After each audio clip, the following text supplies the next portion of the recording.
Look at this electrical signal racing down a nerve pathway. When a stroke occurs, that signal hits a dead end, and the muscle tissue below goes dark. The physical limbs have become the primary battleground for recovery. Clinicians call this immediate aftermath Brøndström stage 1, or flaccidity. The muscle tissue remains alive but disconnected. The brain's communication line has been severed, leaving the fibers waiting for instructions that never arrive. Without that baseline hum of electrical signals, the muscle loses its natural tension, a condition known as hypotonia. The patient is unable to initiate any voluntary movement in the affected limb. This absolute neural silence acts as a biological ticking clock.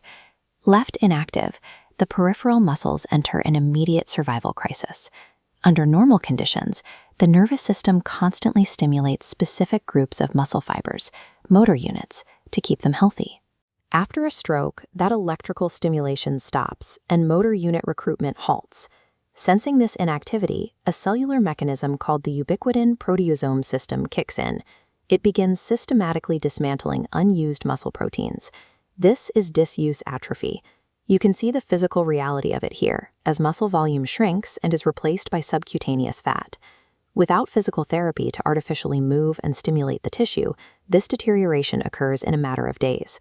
The muscle is effectively starving from a lack of communication, forcing the body to launch a set of chaotic emergency repair protocols. These emergency responses push the patient into Brøndström stages 2 and 3. Limp flaccidity is replaced by spasticity, stiff, tight, and jerky involuntary muscle contractions.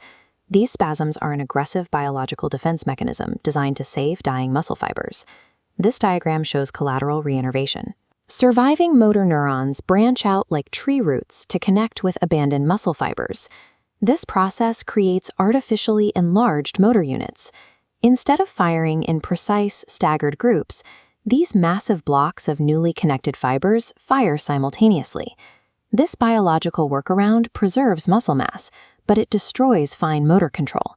It produces the jerky flexor and extensor movements characteristic of stage 3. Spasticity is a biological trade-off. The body sacrifices elegant movement to keep muscle tissue from dying. Microscopic satellite cells act as a secondary defense, triggered by post-stroke inflammation. Here, you see them waking up and migrating toward a torn muscle fiber. These cells act as a repair crew, fusing directly with damaged fibers to patch the structural tears caused by chaotic spastic movements. At the same time, surviving muscle fibers shift their biological type from slow-twitch endurance fibers to fast-twitch power fibers to compensate for the loss of nerves. This shift, combined with damaged cellular mitochondria, leads to profound, rapid fatigue.